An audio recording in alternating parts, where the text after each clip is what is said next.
Okay, hello everyone. I know I was reading the story of Valentine's Day a few days ago, but it got interrupted because I had a client call. So I'm just gonna read it again. And I didn't even get to finish it last time. So, if you want to read along, it's called "The Story of Valentine's Day."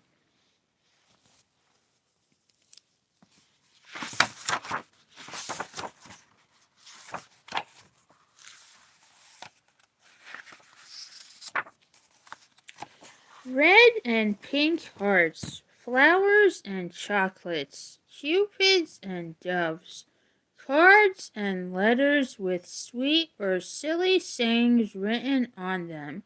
All these things mean it's Valentine's Day. Valentine's Day is celebrated each year on February 14th.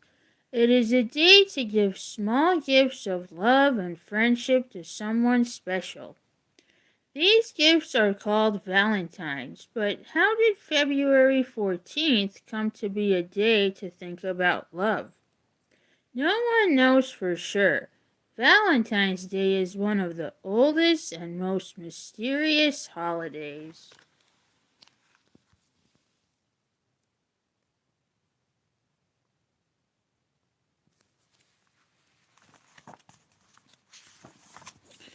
More than 2,000 years ago, a holiday similar to Valentine's Day was celebrated in Rome. But in those times, the Romans did not call it Valentine's Day. They called it the holiday Lupercalia.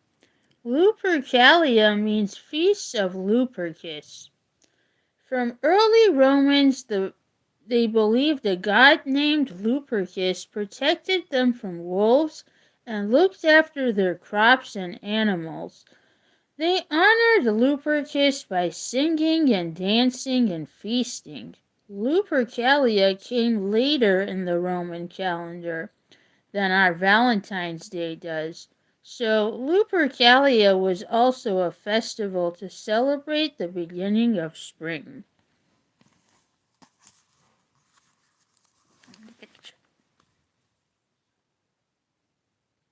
Yes, it's Lupercalia.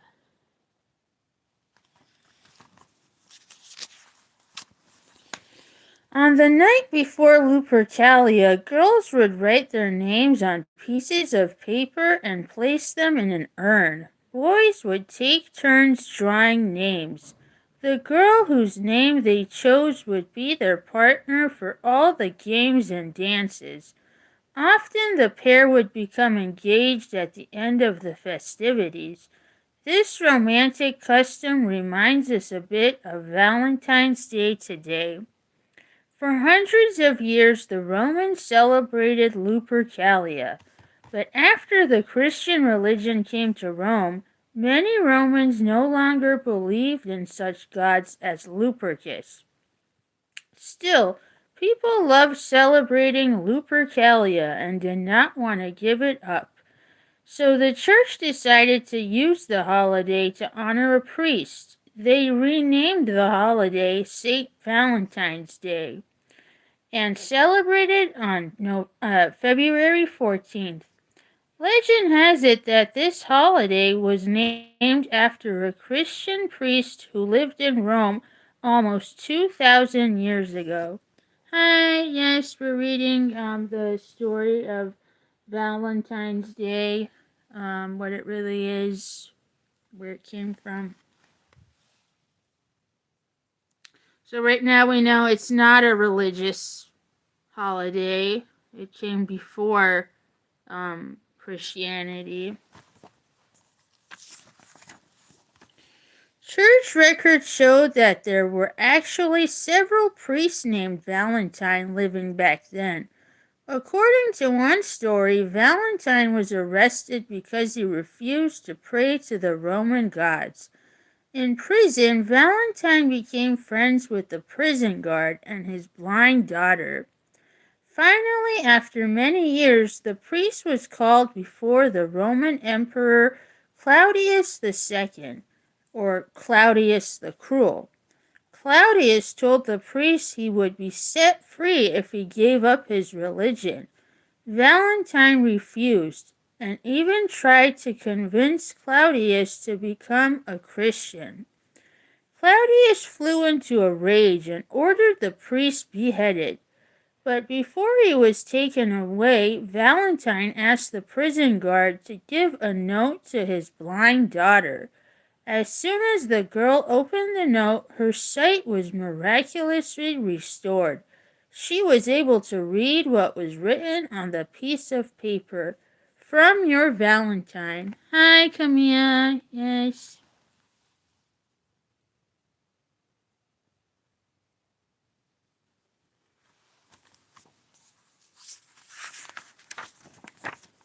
Another story tells how a priest named Valentine disobeyed a Roman law in the name of love. Claudius the Cruel had forbidden young couples to marry because he needed a fierce army and believed that single men made better soldiers. Valentine broke the law and married young couples in secret. When Claudius found out, he was so angry he had Valentine killed. And so St. Valentine's Day was a celebration of courage and friendship in honor of a brave priest. But it was also a day to think about love and romance. Hi, Mahyar.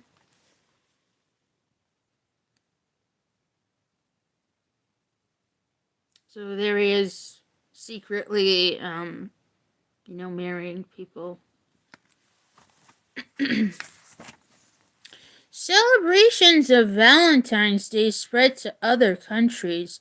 During the Middle Ages, people in Britain believed that birds returned from the south to choose their mates around February 14th, so Valentine's Day seemed like a perfect time to choose a sweetheart. Many of the English celebrations were like those of the Romans. People feasted, played, danced, but the British began to add a few of their own customs. In one, a girl would write boys' names on pieces of paper, roll each paper into a ball of clay, and drop them into a bucket of water. When the clay balls fell apart, the first paper to surface would reveal the name of the man the girl would marry. So here we're getting into some myths now about Valentine's Day and what it meant to different people or who Valentine was.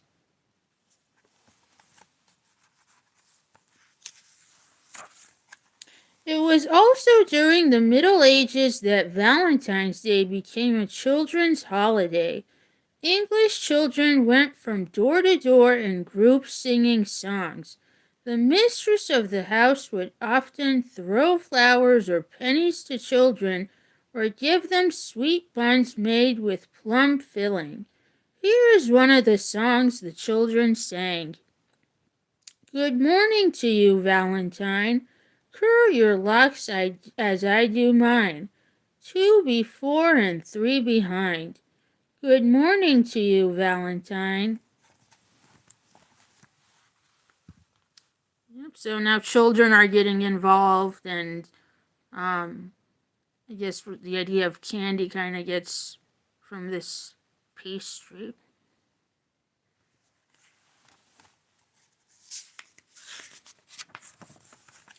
In Italy, young men and women gathered together in flower gardens on Valentine's Day to listen to music and poetry. In France, fancy dress balls were popular. Young Frenchmen were often expected to present their Valentine's Day dance partners with bouquets of flowers. When young couples in Austria, Hungary, and Germany first celebrated Valentine's Day, they also danced and went to parties. But later the holiday became a more serious one. It became the custom for boys in these countries to draw the names of saints instead of the names of girls on February 14th. For a whole year, the boys were expected to live like the saint whose name they had chosen.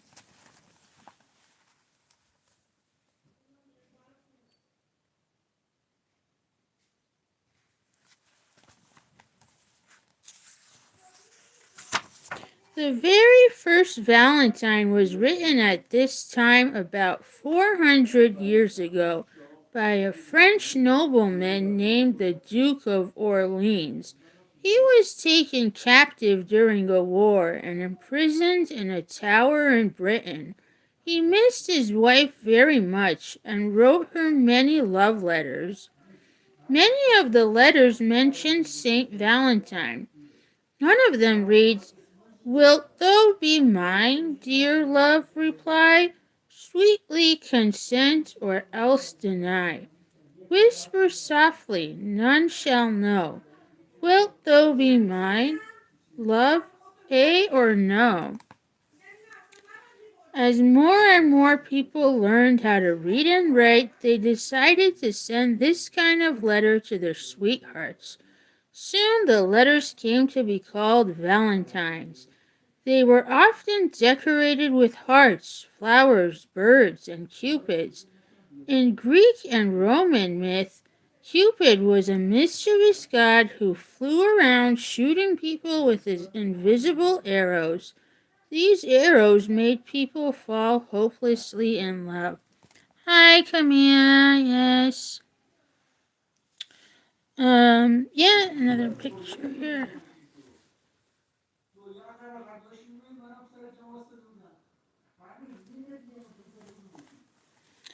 So, we're getting into myths now. We're getting into Greek myth. We're getting into some uh, French versions of Valentine's, and so it's not really like religious. You know, even though it's called Saint Valentine, it's not a religious holiday. By the early 1800s, many people were decorating their Valentines with satin ribbons and lace.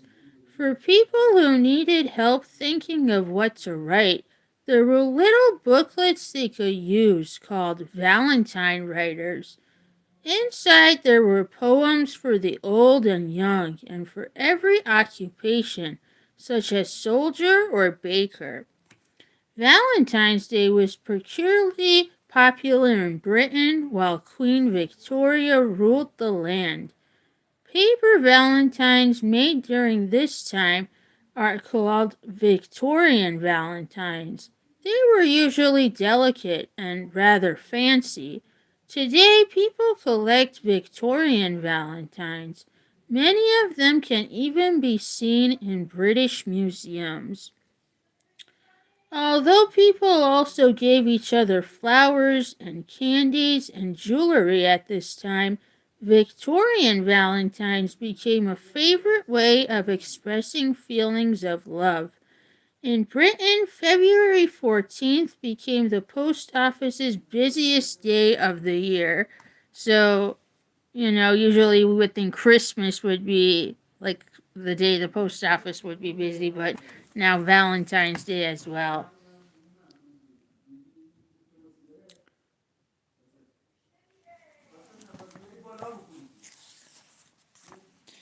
Early American settlers did not celebrate Valentine's Day. The first pioneers were too busy struggling to survive. Valentine's Day didn't catch on in America until the mid 18th century.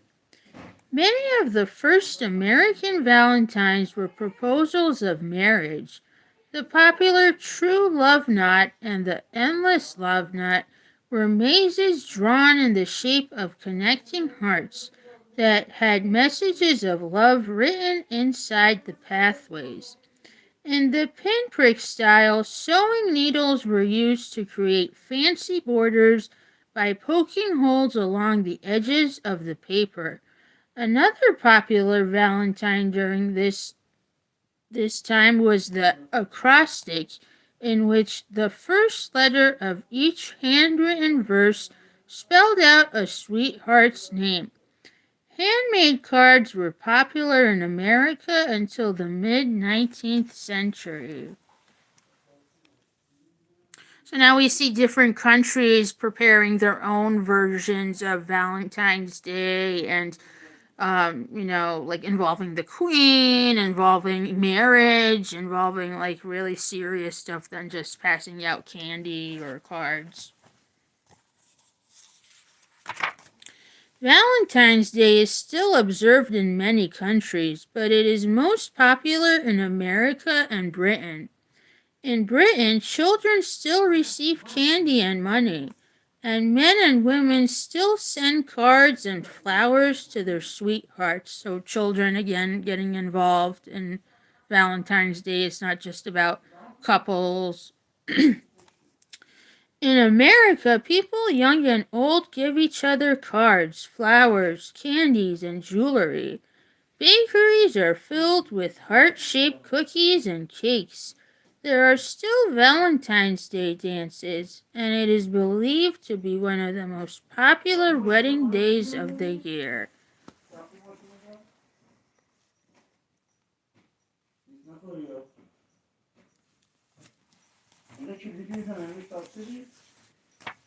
Children also celebrate Valentine's Day in the classroom with parties and games. They make their own valentines with construction paper and glue.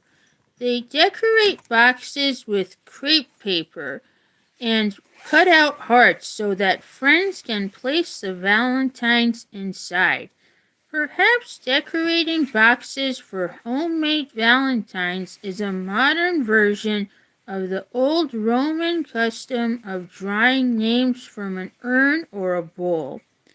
Many things have changed since Roman times, but for hundreds of years, February 14th has been a day to honor love and to cherish those who are close to us. It is also a day to think about how old customs and beliefs can mix together and blend into something new.